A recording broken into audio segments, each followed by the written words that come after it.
Mulher negra, mãe solo de 3 filhos, da periferia da Zona Leste de São Paulo, ela representa milhares de trabalhadoras domésticas que carregam estereótipos e batalham para desconstruí-los com orgulho.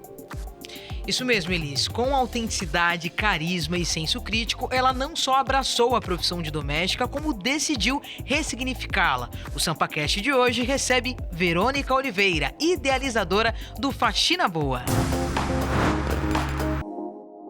Então, eu cresci cercada de... É doido falar que é privilégio, mas, eu tinha casa, comida e passeio. Não é privilégio, era o que todo mundo tinha que ter. É o direito do cidadão, Era o direito né? do cidadão. Muito costumeiro achar, ela é faxineira, ela cresceu numa situação precária. Falei, não, eu fui passar necessidade com 38 anos de idade. Eu percebo que na minha família tem muito essa coisa de um ir levando o outro para que todos alcancem um objetivo no final. Eu fui muito mimada, eu não tinha a noção do confronto com o diferente. A primeira vez que fizeram uma coisa que eu não gostava, eu falei, com quem eu falo pra ir embora? E aí eu fui limpar a casa só das amigas. E uma falou, põe isso na internet. Vira faxineira de verdade, começa a trabalhar com isso. Olá, São Paulo, olá, Brasil, eu sou Elis Marina e este é o SampaCast, podcast oficial da Rede Câmara São Paulo. E aqui ao meu lado, a minha amiga Vitória Santiago. Tudo bom, Vitória? Que bom estar aqui com você. Tudo bem, Elis? Olá, pessoal. Tudo certo com você, Verônica? Bom, seja muito bem-vinda, né? Obrigada por topar conversar aqui com a gente no SampaCast. Obrigada, eu fiquei super empolgada quando eu recebi o convite, porque eu gosto de falar, né? Então, pode me convidar que eu falo. Você é uma contadora de histórias, Maravilha. então, né? Sim. E muitas, né? Eu acho que já desde criança eu era aquela criança faladeira que a pessoa fala, oi, eu tô indo com a minha mãe não sei aonde. Mas, Verônica, vamos começar te apresentando, né? Porque Sim. óbvio que tem muita gente que te conhece, porque você já tem muitos seguidores, né? E você, enfim, já fez palestras em vários lugares e tal. Mas conta um pouquinho quem é você, onde você nasceu, como é que foi a tua infância. Eu nasci em Vitória da Conquista, na Bahia. Mas eu vim morar em São Paulo 2 semanas depois. Eu não conheço a Bahia. E é a dívida que eu tenho comigo mesma. Eu falei, preciso conhecer a Bahia. Sim. Só que já me falaram que Vitória da Conquista faz frio. Fiquei chateada. Falei, que lugar da Bahia que faz frio? Bem onde tu nasceu. Falei, mas eu vou conhecer. Uma hora você vai. Uma hora eu vou. Mas eu vim para São Paulo muito pequenininha e morei com os meus pais, não muito longe daqui, no bairro da Vila Buarque.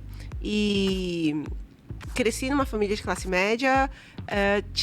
Tenho muitos irmãos. Então nós somos... Quantos irmãos você Nós tem? éramos em 6, um faleceu. Pouca gente. Pouca gente.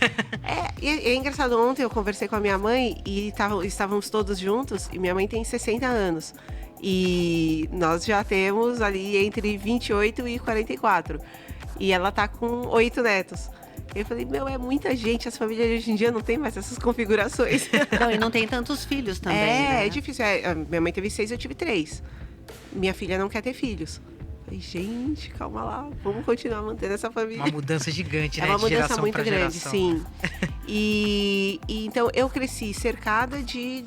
É doido falar que é privilégio, mas eu tinha casa, comida e passeio. Não é privilégio, era o que todo mundo tinha que ter. É o direito Sim. do cidadão, Era o direito né? do cidadão. E isso me abriu muitas portas para que... Todo mundo fala assim, como assim você virou faxineira? Mas me abriu as portas para eu ser quem eu sou hoje por conta do acesso à educação de qualidade que eu tive. Você estudou em escola pública? Eu estudei em escola particular. Uau, sim. Então, um colégio de freiras tradicional ali perto de onde eu morava. E então, com essa configuração familiar, morando onde eu morava, e aí fica a dúvida das pessoas, e por que quando você cresceu, porque é muito costumeiro achar, ela é faxineira, ela cresceu numa situação precária. Falei, não, eu fui passar necessidade com 38 anos de idade.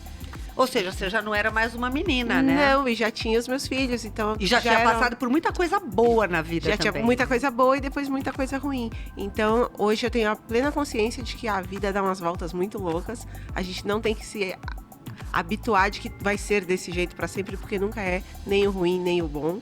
Mas eu acho que isso me preparou para estar sentada aqui hoje conversando com vocês, por exemplo. Vamos entrar um pouquinho nisso. Você foi mãe com 17 anos. Sim. Né, e precisou largar os estudos para cuidar do seu filho. É isso mesmo? Não, a Claire, ela nasceu quando eu tinha 17 e eu Certo. optei por ficar com ela. Eu não... Explica pra gente como que foi esse processo. Então, eu não quis fazer a faculdade, mas eu terminei o médio. Tá. Então, porque eu engravidei ainda fazendo o ensino médio. E aí eu falei, tá, agora não, deixa ela crescer um pouquinho. A bichinha já é formada e eu não voltei a estudar. Mas por opção, né? Então foram acontecendo as coisas, depois veio outro filho. E depois foi tudo mudando. Acabou que eu não dei continuidade aos estudos. Mas... Foi fácil pra você ter que trancar a faculdade? Não, então eu nem cheguei a ir pra faculdade. Eu optei por Uau. terminar o médio e falei, depois eu vou pra faculdade. Depois que eu cuidar E aí- da minha filha. Aí tá lá. Foi a mesma coisa, por exemplo, com a habilitação. Eu só tirei a habilitação junto com ela. Nossa, que interessante. Vamos, mãe, vamos nós duas. E aí eu fiz, com 40 anos que eu fui Olha que bacana. aprender a dirigir. Mas sendo levada por ela. Então, eu percebo que na minha família tem muito essa coisa de um ir levando o outro pra que todos alcancem um objetivo no final.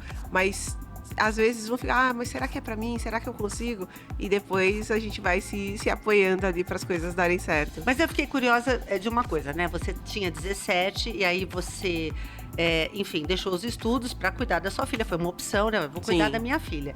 E aí, assim, na verdade, você morava com seus pais, né? É isso que eu ia falar, foi uma opção amparada pela rede de apoio que eu tinha. Então, para eu poder não ir para a escola, não trabalhar para cuidar da minha filha, tinha a minha família por trás, dando todo esse suporte. Que você não precisava, enfim, ter um trabalho, ter Isso. dinheiro, porque eles financiavam tudo pra você. Sim.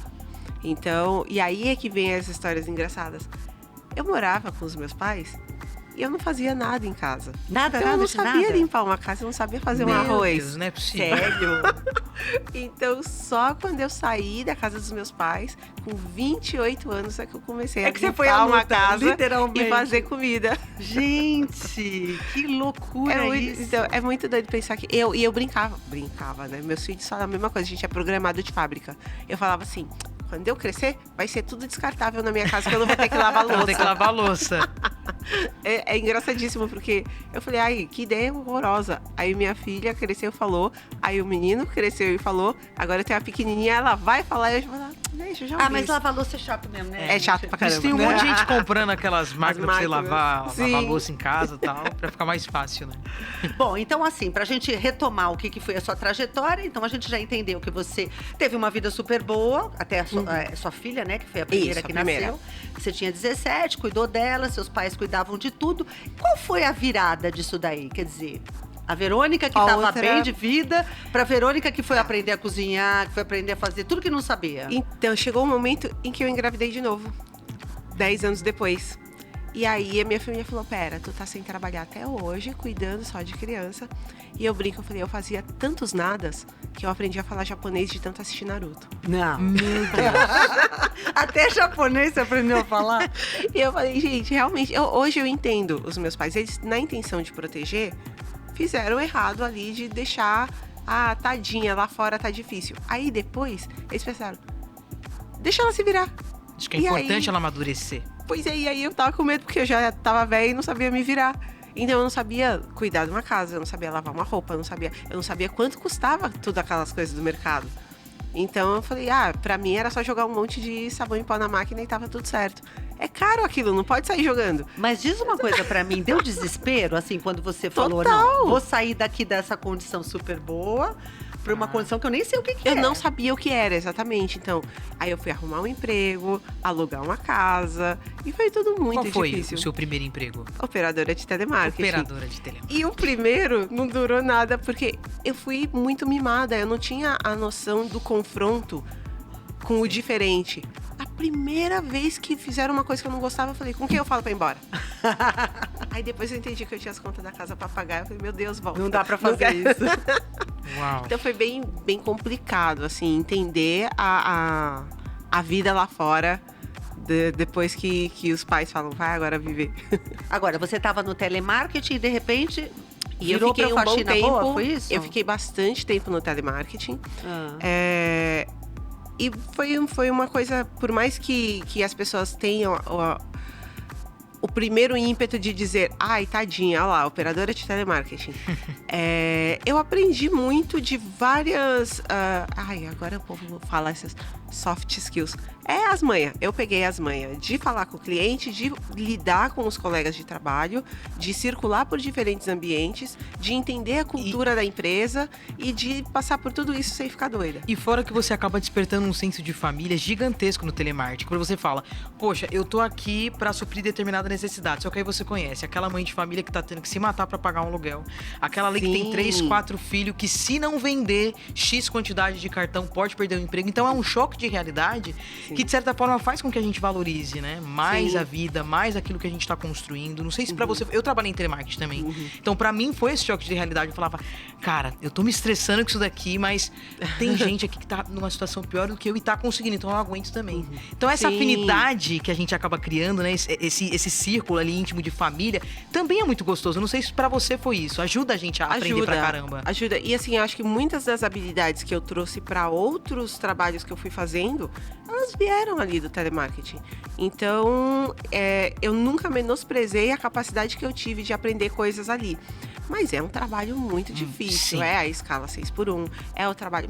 Supervisor gritando toda hora, tem que bater meta. É falar, tá caindo ligação demais, você não pode ir no banheiro. É muito difícil você ter que lidar com esse tipo de coisa. E aí chegou um momento em que eu achei uma empresa que eu gostava muito de trabalhar. Eu gostava do horário, eu gostava da localização, eu gostava do atendimento que eu fazia. A alegria de pobre dura pouco, a empresa faliu. E aí, na falência dela, a gente teve que entrar na justiça para receber os direitos. E eu levei 3 anos nesse processo. Eu não teria como esperar 3 anos para pagar as minhas contas. E aí, a gente perdeu a casa onde a gente morava, que era na região ali do Aricanduva. Mas chegando nesse momento, os seus pais já meio que largado a sua mão. Já tinha mais de 10 anos que eu já tava Agora é com você, Verônica. Agora era por sua conta e risco. Era por minha conta e risco. Entendi. Então foi aí que eu comecei pela primeira vez a passar necessidade. A gente teve que entregar a casa que a gente morava, porque não sabia quando ia pagar. E aí o pessoal foi super legal ainda da imobiliária. E não vai ter multa, não vai ter nada, você é uma pessoa bacana, e só me liberaram. Aí a gente foi morar num daqueles cortiços na região do Tatuapé. Mas peraí, deixa eu entender uma coisa, Verônica. Nessa altura você estava com 2 filhos. Isso, a Claire estava com 16 e o Panda com 7. E os 2 ficavam com quem quando você trabalhava? Na escola? A Claire já é mais velha, mas estudava em período integral. E o menino vinha para a escola era na mesma quadra da casa, então ele só entrava em casa. Assim. Porque a gente pergunta isso, né? Porque assim, mas não tinha rede de apoio, não é fácil. Não tinha babá, não tem nada disso. E assim, você tem que dar conta era de tudo, a mais velha ajudando com o mais novo, o mais novo tentando não dar trabalho pra gente, porque ele sabia que as coisas eram muito difíceis. E esse período de ter largado não, né? De ter precisado sair da casa e ter ido morar no cortiço, esse período do cortiço durou 1 ano. Eu consegui um outro emprego com muito menos benefícios, com uma situação totalmente diferente da outra, da empresa que eu gostava, da que faliu. E aí eram outras condições que me deixavam tão estressadas. Então, a gente está falando de 2016. Eu ganhava um salário mínimo. Uma boa parte do que eu ganhava ia para o convênio médico da empresa. Então, era R$100 meu, R$100 da minha filha, R$100 do meu filho. Eu tinha que pagar água e luz do lugar, era dividido entre todos os moradores. Nós éramos cerca de 40 pessoas morando amontoado em condições, assim, desumanas, Desumanas. Um banheiro para todo mundo, fila para pegar o banheiro. E era o quarto devia ter uns 4 metros, assim. Cabia uma cama de solteiro e só. Seus filhos têm essa memória? Sim.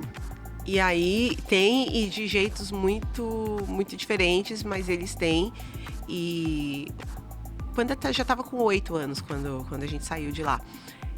Então ele fazia no Minecraft muita casa.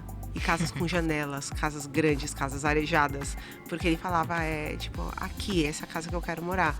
Quando ele falava pra alguém, eu moro numa casa mal assombrada. Essas coisas é apelido, né? Panda. Ainda é. O nome dele é Ian. Ian. E Mas a menina chama... A mais velha chama Claire e a pequena chama Panda, que é Ian. Panda. E a pequena é a Olivia. Olivia, Claire e Panda.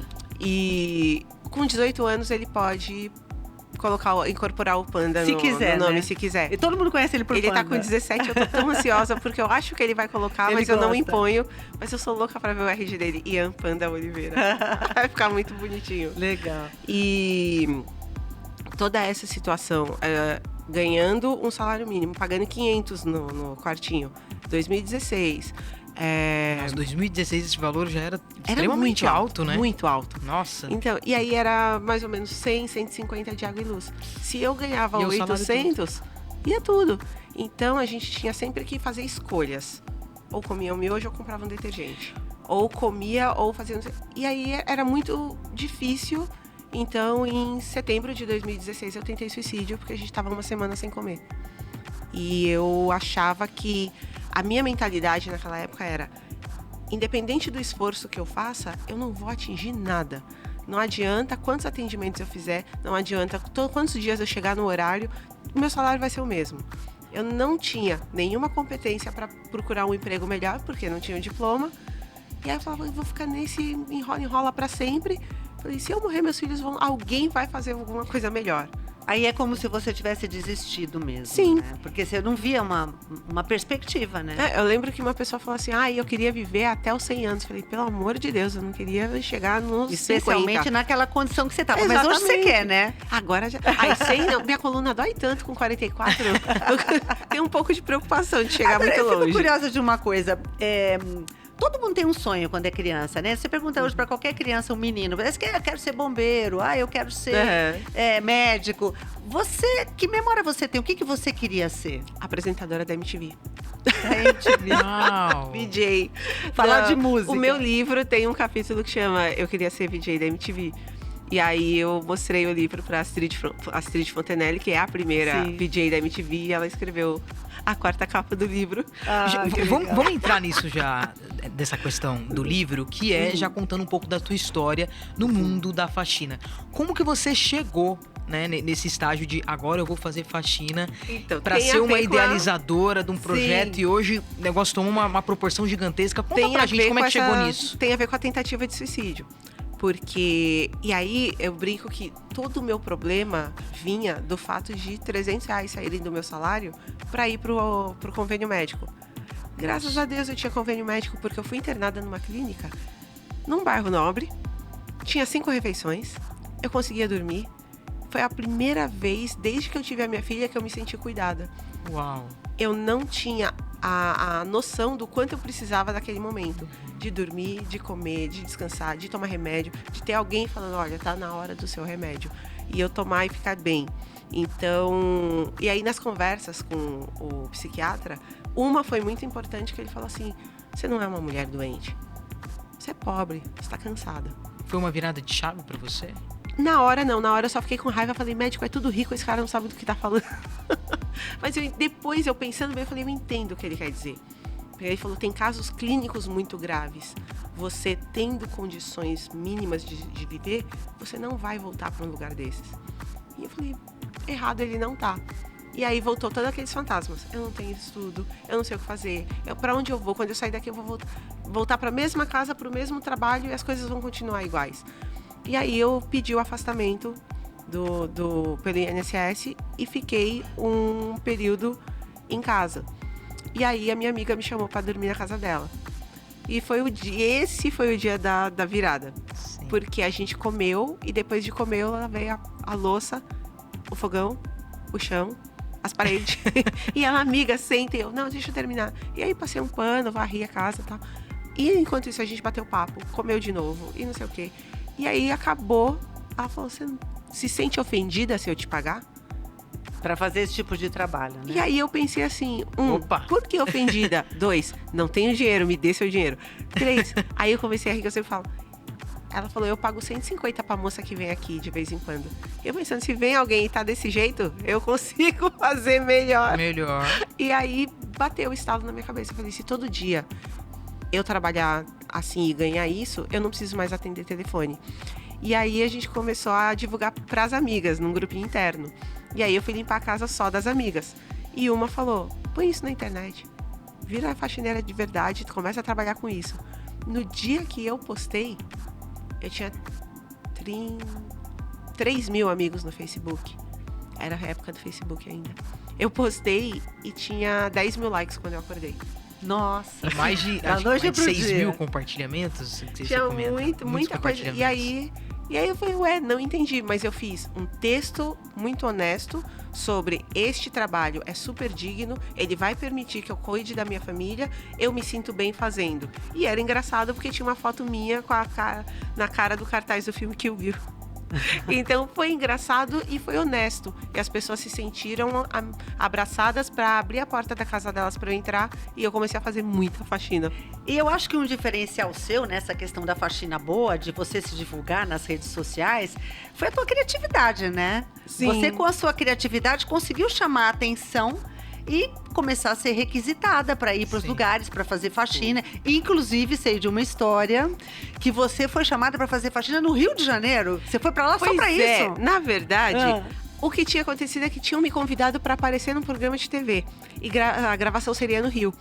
E eu nunca tinha viajado de avião. Eu não tava nem aí pra TV, eu só queria entrar no avião. Uau! E aí, acabou que não deu certo. Então me ligaram no dia seguinte para desmarcar. Mas eu sentei, eu tava na estação de trem, eu sentei no chão e comecei a chorar. Aí eu fui lá, imediatamente eu não vou conseguir viajar de avião. Desabafou, né? E desabafei. E aí uma moça falou, então vem fazer faxina na minha casa e eu te pago a passagem de avião. Nossa, que demais. Aí eu consegui alguém pra ficar com os meus filhos, pra eu passar uma semana no Rio. Marquei Foi de avião. Fui de avião. Então eu marquei assim, um dia de passeio, um dia de faxina. Então passei uma semana, ganhava o dinheiro, no outro dia gastava todo o dinheiro na praia. Aí trabalhava de novo, depois gastava todo o dinheiro. E voltei pra casa sem dinheiro, mas muito feliz. O slogan Better Call Verônica surgiu nesse meio Foi tempo? nesse meio tempo. Conta pra gente isso daí. Eu achei sensacional. Eu gosto muito. Hoje eu tô bem de roupa de manga comprida, mas eu tenho muitas tatuagens e a maioria delas é referência de alguma coisa. Então eu tenho, sei lá, Hakuna Matata do Rei Leão, tenho símbolos de filmes, de bandas, de coisas que me interessam, de livros, muitas referências de cultura pop. Então eu pensei, na hora de fazer o anúncio da faxina, eu queria que as pessoas se identificassem comigo. E aí, um dos primeiros foi o anúncio do Kill Bill, aí eu fiz o do Better Call Saul, fiz do Stranger Things, que era a primeira temporada naquela época, todo mundo tava pirando. Uma febre, né? E fiz um que foi incrível, que foi De Volta pro Futuro. E aí uma moça, e aí eu peguei no lixo um óculos que eu vi caído na rua, aí que era pra fazer o óculos igual do professor do filme. E aí uma moça me chamou pra limpar a casa dela é totalmente decorada só de coisas, de itens de Volta pro Futuro. Nossa. E ela falou, se você gosta do filme tanto quanto eu vou ficar muito feliz que você limpe a minha casa. E ela falou, e você sabe... E ela te conheceu de um anúncio que do você fez anúncio, na ela rede social. do numa rede anúncio social. do De Volta pro Futuro. Então ela falou, o fato de eu gostar de cultura pop faz com que eu entenda a importância de cada bonequinho daqueles. Eu sei que é caro, eu sei limpar, então a galera gostava de me chamar também por causa disso. Então, quer dizer, você encontrou um viés de se autopromover nas Sim. redes sociais, que foi o que chamou a atenção, e dali em diante o Faxina Boa bombou, a gente pode dizer assim, né? Pois é, e eu não tinha entendido justamente a questão. Eu falei, todo mundo entrava no meu Facebook pessoal pra ver. E aí eu falei, eu preciso tirar daqui. Porque aqui é onde eu posto minhas besteiras, foto de comida, não sei o quê. E aí eu criei a página. No dia que eu criei a página, tinha 6 mil seguidores. Nossa. E naquele tempo era difícil esses negócios de... Sim. E aí eu nem tinha Instagram ainda. Aí eu criei o Instagram e ele foi crescendo. E aí me chamaram pra escrever o livro, eu falei que não, naquela época. Fala o nome do teu livro pro nosso público que tá assistindo. Meu livro chama Minha Vida Passada Limpo. E ele tem um subtítulo que é muito importante pra mim, que é Eu não terminei como faxineira, eu comecei.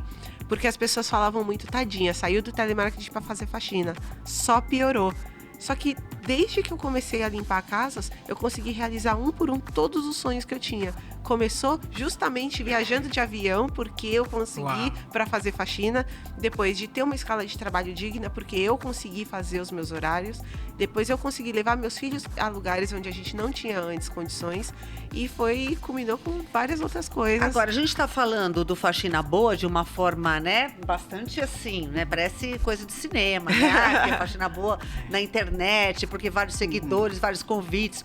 Mas o dia a dia de quem faz a faxina não é fácil. Nem um pouco. O trabalho é árduo, né? Sim. E você também acaba representando uma categoria de pessoas que são muito massacradas, que são levadas com preconceito. E isso tudo foi algo que te chamou a atenção, que você também tocava no tema, nos seus posts, nas suas... Enfim, na hora que você resolvia falar a respeito do trabalho... A princípio, quando alguém falava, nossa, você está representando as faxineiras, eu falei, não quero representar nada, não. Fiquei com medo de carregar essa bandeira, assim.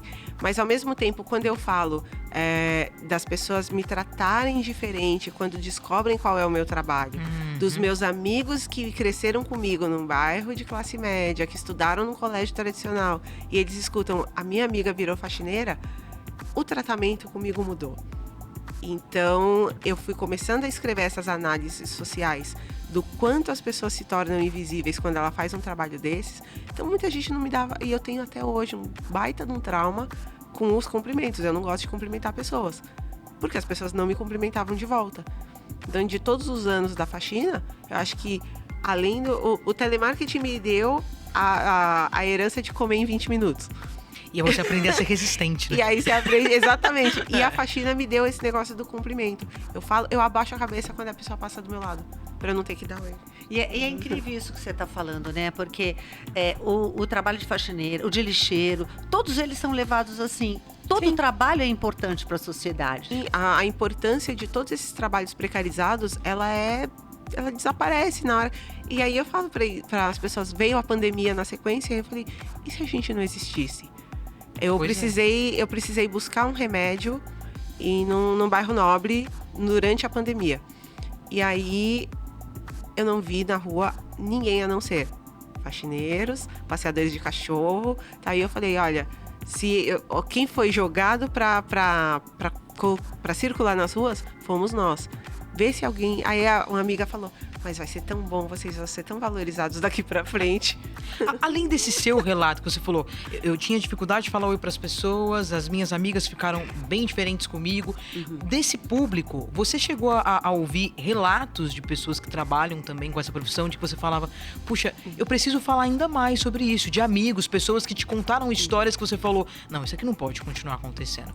Eu tô te dizendo, desculpa te interromper, tô te dizendo isso porque minha mãe trabalhou por muitos anos como faxineira e teve uma situação específica dela, tinha acabado de fechar ali o contrato e tal, quando chegou no fim do dia ela falou assim pra moça, olha, eu posso tomar um banho pra eu pegar o transporte público? E a moça falou assim, no meu banheiro você não toma, vai lá na lavanderia e toma banho lá.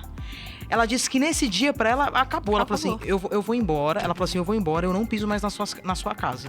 Porque eu fiz toda uma limpeza aqui, eu não posso tomar um banho, eu não sou um bicho. Até bicho é tratado melhor. Então, eu tô pegando esse relato da minha mãe pra saber se você já ouviu histórias nesse sentido, quais foram os impactos disso pra você, que também te levou, já enganchando no que a Alice falou, a denunciar isso também nas redes sociais. Eu passei por uma situação, há uns anos atrás, no Rock in Rio. Eu sou do rock, vou pra tudo que é festival. E aí eu tinha ido pro Rock in Rio e eu tinha inventado um tempo atrás de fazer trança. Eu falei, eu nasci pra ser careca, eu não sei usar aquele negócio.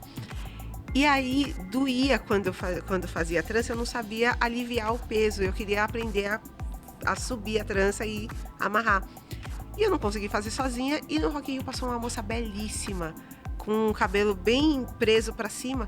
E eu chamei ela várias vezes. Moça, ei, moça.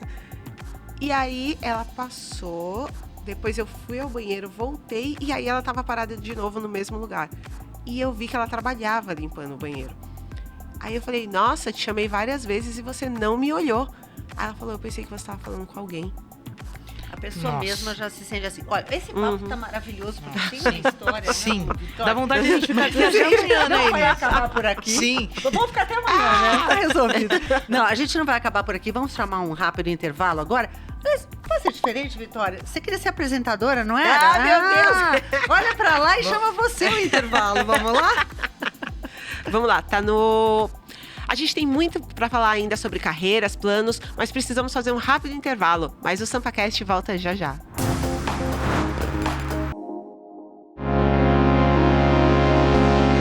Então, como é que eu vou colocar meu rosto junto com uma marca se eu não acreditar no que essa marca faz? Sim. Então, às vezes eu sou meio doidona. Eu chego lá e falo, quero saber quantas mulheres têm cargo de direção aqui. Então, do mesmo jeito que eu levo ele pra comer cachorro-quente no metrô Tatuapé, eu levo ele no Alto de Pinheiros pra comer num lugar legal. As pessoas falam, ela se curou da depressão fazendo faxina e mudando a visão que as pessoas têm. Eu falei, não é assim. Isso é ver a galera da periferia poder curtir o centro, é ver a galera do centro ter uma maior qualidade de vida, é ver todo mundo circulando em todos os espaços de forma igualitária.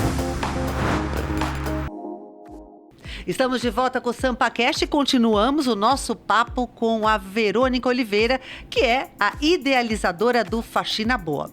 E eu vou dizer uma coisa para você, que eu nunca estive frente a frente com alguém que já deu uma palestra em Harvard. É verdade isso? Ai, é verdade esse bilhete? É verdade esse bilhete. Toda vez que alguém fala, eu fico lembrando. Eu fui lá mesmo. Nossa, mas assim, que salto, não? Sim. De alguém que produzia conteúdo digital para ir dar palestra em Harvard.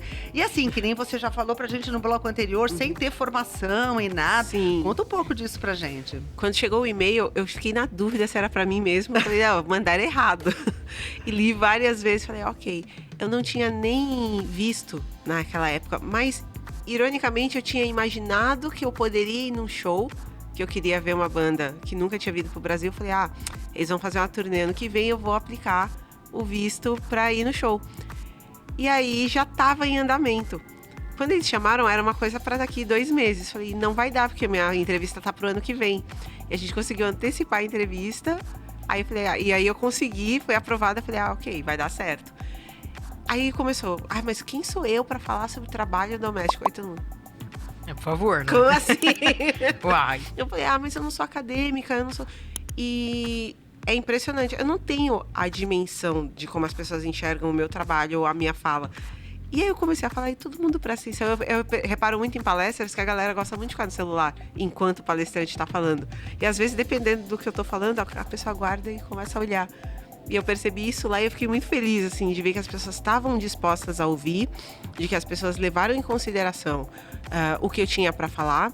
E era um ambiente muito diverso. Eram pessoas que eu nunca imaginei na vida sentar usar a mesma sala que essas pessoas. Mas você preparou alguma coisa? Ou você falou, vou começar a contar da minha história e vamos embora? Eu tenho um grande mestre e mentor, que é o Romário. O Romário falava que ele não treinava, ele só jogava. Eu não sei o que eu vou falar, não. Eu chego na hora e falo. E como que foi pra você conciliar todas essas transformações, né? Saiu do telemarketing, foi para outro emprego, depois foi para trabalhar com faxina, idealizou, foi para Harvard. Não foi pra Vitória da Conquista. Foi pra Harvard, Vamos deixar claro. Preciso voltar. Nunca tinha andado de avião, aí foi de avião para Harvard. Como é que foi conciliar tudo isso, né? Como influenciadora, produzindo conteúdo, dando palestras, inspirando as pessoas. Como é que foi todo esse processo? Terapia, muita terapia. Calma. E entender o que está acontecendo e tentar não me deslumbrar com a quantidade de coisas que aparecem ao mesmo tempo e falar, nossa, isso é tão legal. Às vezes eu brinco com os meus filhos, eu falo, a gente está aqui, mas não é a nossa realidade cotidiana. É divertido, é legal, mas a gente tem que focar em coisas diferentes do que ficar se deslumbrando com as oportunidades que a internet traz pra gente. Porque do mesmo jeito que veio, pode ir. E tanto que eu me mobilizei nesse tempo todo para conseguir comprar uma casa, para conseguir fazer com que os meus filhos estudem em um lugar melhor. E aí eu fico pensando, às vezes, será que por que as pessoas acreditam no que eu tô falando? Ok, é verdade, eu não tô vendendo coisa para crescer cabelo. Que a pessoa fala, você é blogueira? Aí eu penso, como é que eu vou explicar? Aí eu falei, não, blogueira é tipo aquelas pessoas que ficam tirando foto com produto, assim, não é o que eu faço. Aí, mas você tem um monte de seguidor e é influenciadora. Eu falei, a influência ela é a consequência de um trabalho pesado que eu faço de pesquisa, posso postar uma besteira aqui, uma besteira ali, mas todas elas carregam em algum lugar conteúdo, né? conteúdo que às vezes ele passa despercebido. Esse conteúdo tem a ver... Tem uma entrevista que você deu para um determinado veículo, que eu não vou falar agora, né, obviamente. E você disse que hoje você tem o privilégio de muitas marcas, elas te procuram para que você faça ali uma propaganda, só que você disse que você sempre joga um molhinho, tipo, não, beleza, a gente pode fazer, mas vamos tentar levar por esse caminho? Como é que é esse diálogo com essas marcas? Como que são esses conteúdos que você cria ali para divulgar o produto e ao mesmo tempo trazer a sua ideia, trazer aquilo que você quer conversar com o público? É você dar a sua cara, é isso? Então, porque eu penso muito nisso, eu falo, como é que eu vou colocar meu rosto junto com uma marca se eu não acreditar no que essa marca faz? Sim. Então, às vezes eu sou meio doidona, eu chego lá e falo, quero saber quantas mulheres têm cargo de direção aqui. Uau.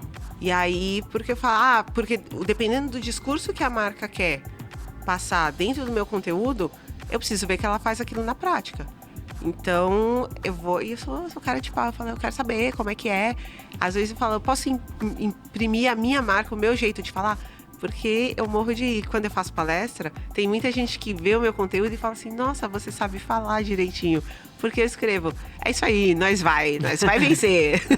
E aí as pessoas acham que eu não tenho a capacidade gramatical de fazer uma frase, quando eu tenho sim. Mas É pra você atingir as pessoas. também, e é o meu jeitão, eu falo em casa, eu falo com as crianças, eu falo, seus 3 filhos, senta aqui, agora. Por falar nisso, como é que seus filhos encaram a sua trajetória? O que você passa pra eles? Porque você tem uma história de vida, né? Olha, comecei bem, depois tive um momento que foi trágico na minha vida, aí depois eu comecei a me reerguer. O que é importante pra vocês no futuro? Porque mãe sempre pensa, né, num Sim. futuro bom pros filhos, né? Mas como é que o que você passa pra eles, né? Do que você é hoje e daquilo que eles têm que, enfim, focar, que é importante pra vida deles. Às vezes eu tenho medo justamente deles pensarem assim, com a minha mãe deu tudo certo. Olha lá, nem fez faculdade, deu tudo certo, ela começou a fazer... Eu vou virar... Meu filho fala, eu vou virar youtuber e tudo vai dar certo. Eu falei, não é assim que funciona. Então, a minha mais velha, ela, apesar de formada, ela nunca conseguiu entrar na área. Então, e aí o do meio fica pensando... Minha mãe não estudou e conseguiu. Mas a sua mais velha faz o quê? Ela é formada em artes visuais. Artes visuais. E aí, ele veio e fala, tudo vai ser resolvido pelas redes sociais. Falei, não é assim, você precisa ter uma profissão, não funciona dessa forma. E eu já penso, é muito bom, porque os 3 são voltados para as artes. Meu filho é músico, ele produz música dentro de casa. A menina fez artes visuais e a bebê é toda chegada em quadros. Ela já pintou 2 quadros, ela fez um workshop recentemente de autorretrato. Ai, que lindinha. Nossa. Quantos anos? Ela, 4. Oh, meu Deus, que delícia. E aí eu Super falei, dotada. eu pari 3 artistas, tô ferrada. Mas fico muito feliz com a possibilidade, é isso. A gente não tá correndo atrás do mínimo para eu chegar e impedir eles de sonhar em serem artistas. Porque é uma conversa que eu tive com uma pessoa muito importante que nos deixou recentemente, que foi a dona Jacira, que é a mãe dos cantores Emicida e Evandro Fiotti. Ela escreveu o prefácio do meu livro justamente contando o quanto a gente atravessou as mesmas dores com décadas de diferença. E quando é que as mulheres pretas vão poder contar suas histórias sem ser desse início de dor e sofrimento? A gente passou por muita coisa ruim, eu não quero ver meus filhos passar por isso. Eu quero que eles comecem as histórias deles falando, comi bem, estudei bem, consegui fazer minhas coisas. Agora, é muito difícil ver que não é assim para todo mundo. Então a gente luta por isso e eu brinco, eu falo, eu tô ali fazendo conteúdo besta, mas é isso que eu tô falando, gente, a gente tem que acreditar em nós, a gente tem que lutar por nós, a gente tem que lutar pelo bem-estar do trabalhador, mas de um jeito muito sutil. Olha, eu tô achando que esse discurso aí, na próxima legislatura aqui da Câmara, vereadora, não Tá sei parecendo não, algo viu? nesse sentido. Tô vendo que, de repente, Elis, algum partido for mais rápido, deixa eu já aproveitar. teremos uma nova vereadora aqui. Vou fazer uma pergunta pra ela. Você falou sobre essa questão do seu livro.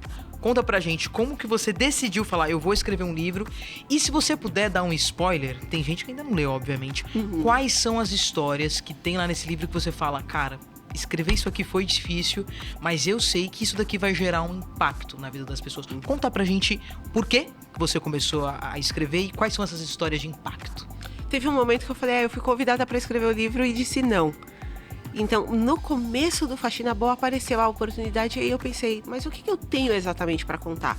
Eu fiz um post que deu certo nas redes sociais e isso pode acabar a qualquer momento.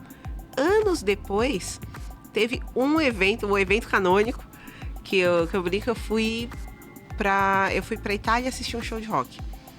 Nunca tinha ido pra outro país até então. E era a minha banda preferida. E aí, aquele momento, os poucos segundos entre a hora que apagou todas as luzes e a banda entrou, foi muito engraçado. Aquele negócio de você ver a sua vida passando diante dos seus olhos.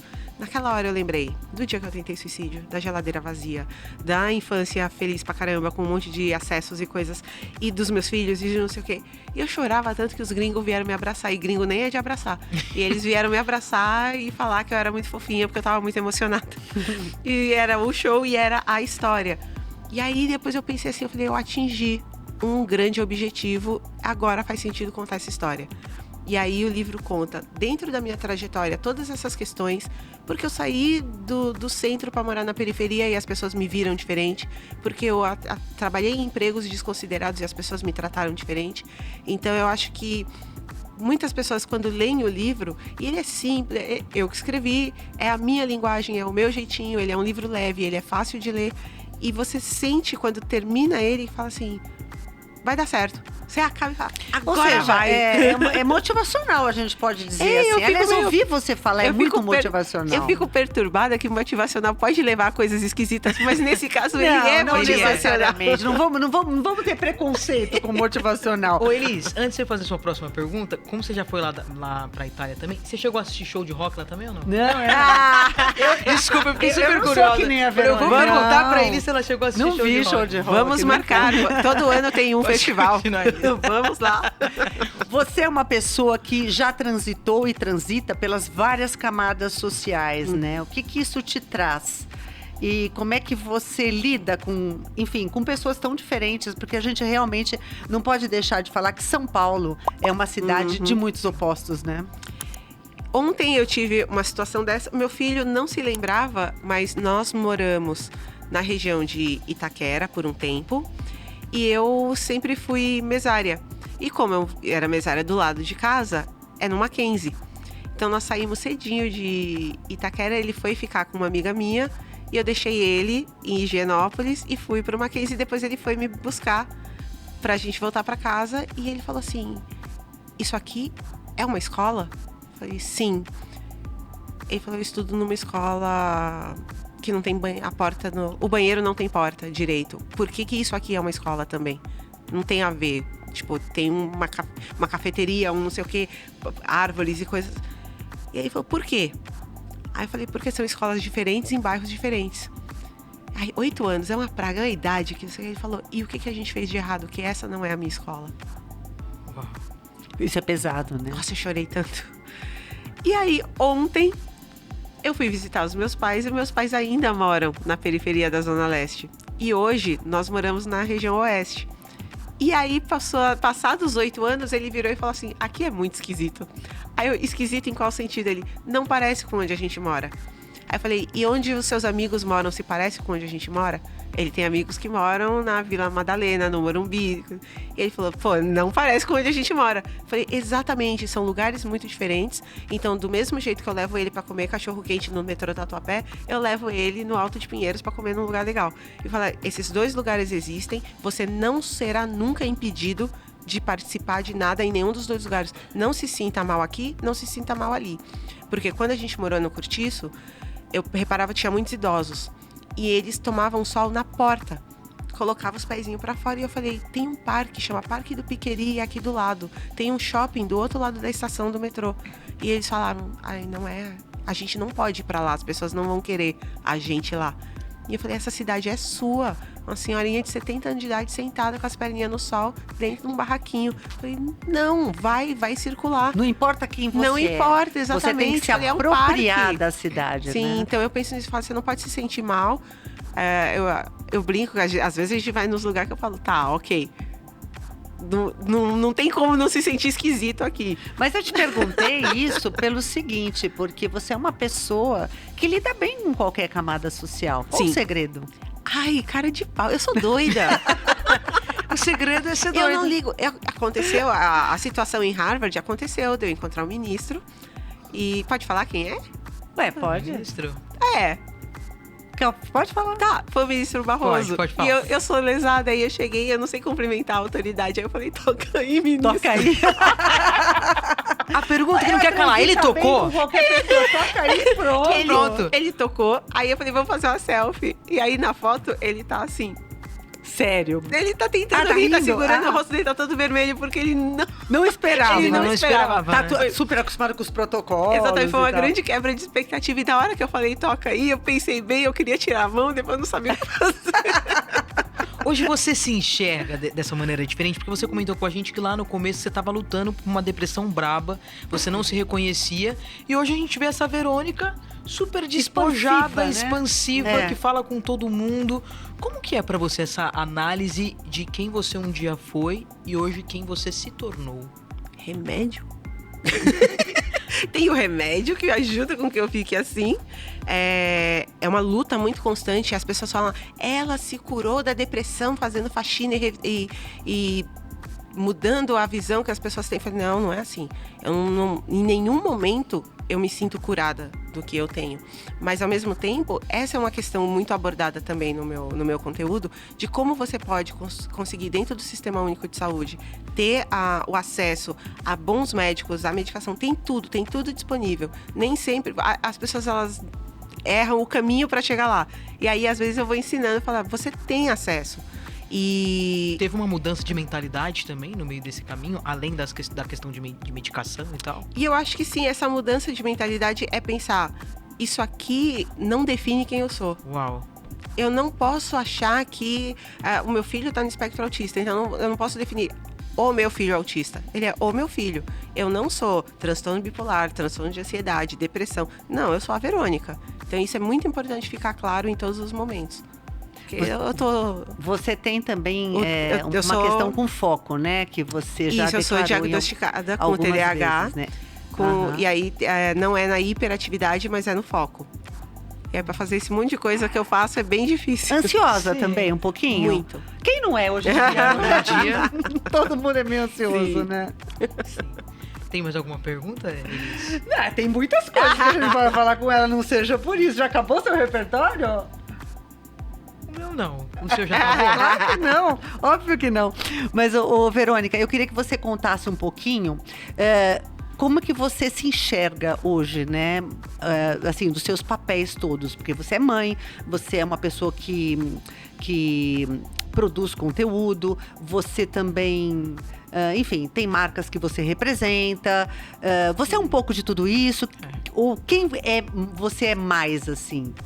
Mãe, Mais mãe. mais mãe. Sobrepõe a tudo. Sim, então, e eu vou dizer que eles são muito diferentes. E na primeira filha, eu tinha a percepção de que meus filhos seriam a minha versão miniatura. Quando eles começaram a crescer e mostraram, aqui vieram os seus próprios pensamentos, os seus próprios gostos, eles são muito diferentes entre si. Apesar de ter idades muito distantes, então 25, 17 e 4, a personalidade deles é muito diferente. Então a minha filha, ela não gosta da exposição. Eu não falo sobre ela nas redes sociais. E muita gente fala assim, você ignora a menina. Eu falei, não, ela quer ser ignorada. Ela não gosta de Mas se dos abordar. três tem um que gosta bastante Então, ela de não aparecer na gosta rede de social? aparecer. O Panda, ele adora. E aí eu fui no mercado e me abordaram na rua, eu sou famoso. Falei, você não é famoso, para de ser assanhado. Então ele adora. E a pequena, ela é ciumenta. Então se eu vou no evento e levo ela, alguém quer me abraçar, ela empurra a pessoa e fala, não, foto não. Nossa, Ela é de uma mini segurança, foto você não, tem que foto lidar, não. então, com os 3 tipos de Sim. comportamento, assim. Né? E aí são demandas muito diferentes. É a questão, tipo, ai, mãe, bati o carro. É o outro falando, briguei com a namorada. É a pequenininha gritando, mãe, vem me limpar. Ao mesmo tempo, às vezes. Eu não sei lidar. É muito difícil ser mãe solo no nosso país? Falta muita coisa pra gente. Muito, muito suporte. Às vezes eu penso... Eu morei num lugar que tinha um bom prato perto. E isso me ajudava muito. Falei, a gente tinha que ter serviços públicos, dispositivos públicos que levassem a gente a ter mais tempo. O nosso grande problema é tempo. Eu parar todos os dias para cozinhar para 4 pessoas e depois escrever as minhas coisas, fazer pesquisa, descer para gravar, ir não sei aonde, gravar. E conseguiu aprender a conciliar tudo isso, né? Então, hoje, por exemplo, a minha filha tá na creche, pelo menos das 7h30 às 16h30, é o período que eu tenho para fazer tudo correndo, mas eu não tenho acesso a uma rede de apoio paga. Então, eu tenho que usar todos os recursos que o município me permite para eu poder dar conta do meu trabalho. Uma batalhadora, né? O papo tá maravilhoso, por isso que eu perguntei. Eli, você tem mais alguma pergunta? Umas 35, Porque mas eu não tava pode, super né? aqui Vou ter esperando que parar, né? esperando a diretora soprar no ponto, no momento mais esperado do programa, que é o nosso ping-pong. Aquele tipo de pergunta que todo mundo quer saber. E às vezes a gente não fala, mas esse é o momento. SampaCast, né, tema principal aí, é falar também da nossa cidade. Então vamos lá. Qual é o seu lugar preferido na cidade de São Paulo? Eu sou muito clichê, velho. Parque de Ibirapuera. Eu amo também. Maravilhoso, assim, né? é engraçado que não importa em que lugar da cidade eu more, eu paro pra tudo pra atravessar a cidade e ir ao Parque de Ibirapuera pra levar as crianças pra descansar. Uma época eu cismei que eu ia andar de patins, caí, nunca mais voltei pra isso. mas é um lugar mais gostoso que tem na cidade. E se São Paulo fosse uma palavra, qual seria? Doida. Ou seja, como você, é isso? Porque você falou que é meio doida. Eu sou meio doida, mas é o doido que a gente ama, que não consegue largar. A gente está na Câmara Municipal de São Paulo, lugar onde os vereadores estão aí sempre trazendo inúmeros temas, né, para debater sobre a sociedade paulistana. Então, defina política em uma palavra. Tudo. Eu escuto muito falar, não gosto de você quando você fala de política. Eu falei, tudo, 100% do que eu falo é político. Olha pra minha cara é política. Tá, vereadora, tô falando. Ninguém quer acreditar. Você jogou a bola lá no começo. Eu tô dando spoiler, ninguém quer acreditar. E ninguém pegou. Ah, meu Deus. E qual que é o seu maior sonho pro futuro da nossa cidade? A gente ter mais acessibilidade em todos os sentidos. É ver a galera da periferia poder curtir o centro, é ver a galera do centro ter uma maior qualidade de vida, é ver todo mundo circulando em todos os espaços de forma igualitária. Se você pudesse voltar no tempo para conversar com a Verônica novinha, qual seria o seu conselho para ela? A Verônica de hoje falando com a Verônica de lá de trás. De lá de trás. Calma que vai dar certo. Olha, gostei. E qual que é o seu conselho para o jovem de hoje? Aí você pode até se inspirar nos seus filhos, né? Eu acho que não ter medo. Eu percebo os jovens hoje com muito medo. Eu não vou conseguir sair de casa, eu não vou conseguir me sustentar. E eu pensando, meu Deus, eles estão falando isso para eu entender que eles vão morar comigo para sempre, socorro. Mas não ter medo, acreditar no futuro deles e que eles são capazes de construir um futuro diferente e melhor. Pergunta que não quer calar. A gente sabe que a Verônica faz inúmeras coisas, né? Ela falou aqui. Mas o que você faz no seu tempo livre? Além dessa porrada de coisa aí. Show de rock, ouvir rock, fazer alguma coisa, encontrar meus amigos que tocam em bandas de rock. Uau! Ou seja, eu sou muito roqueira. Eu sou muito roqueira. E qual dica que você daria para, enfim, alguém que está nos vendo agora? Pode ser um filme, um livro, um lugar que você gosta de ir. Enfim, fica por sua conta. Ai, gente, eu pensei só em coisa que tem a ver com música, mas... Pode dizer, então. Mas é que o último livro que eu li foi justamente a biografia do vocalista da minha banda favorita. A banda se chama Tool e o vocalista se chama Maynard.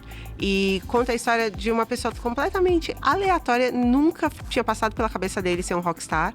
E as coisas a vida foi levando ele. Ele trabalhava no pet shop. Olha. E aí, do pet shop, ele virou um dos maiores músicos do mundo, assim, é muito maluco. Uau. São essas então, histórias... é o tipo de história que eu leio e falo, caramba, dá pra fazer, dá pra gente se descobrir a todo momento. São essas histórias inspiradoras, como a dela, né? Pra gente terminar o nosso bate-papo, tá maravilhoso. Como a Elis falou, se a gente pudesse, ficaríamos aqui até amanhã, né?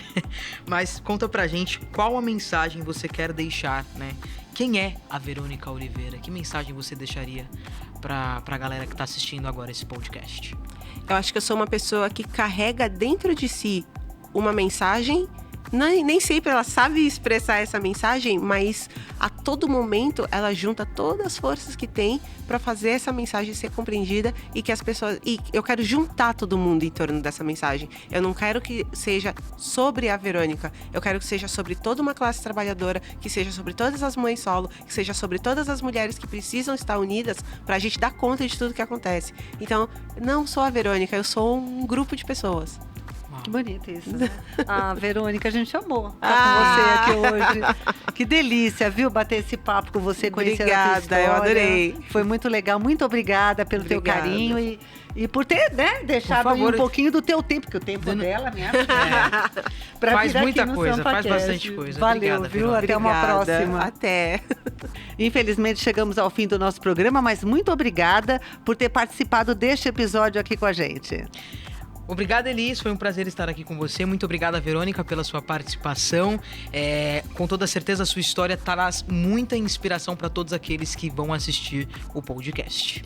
É isso, gente. Esse foi o SampaCast de hoje. E semana que vem tem mais, hein? Continue nos acompanhando. Acompanhe os conteúdos da Rede Câmara pela TV Câmara São Paulo, pelo portal da Câmara e também pelas nossas redes sociais. E não se esqueça também de se inscrever no nosso canal do YouTube. Rede Câmara São Paulo, sua conexão com a política da cidade. Tchau, galera. Tchau, tchau.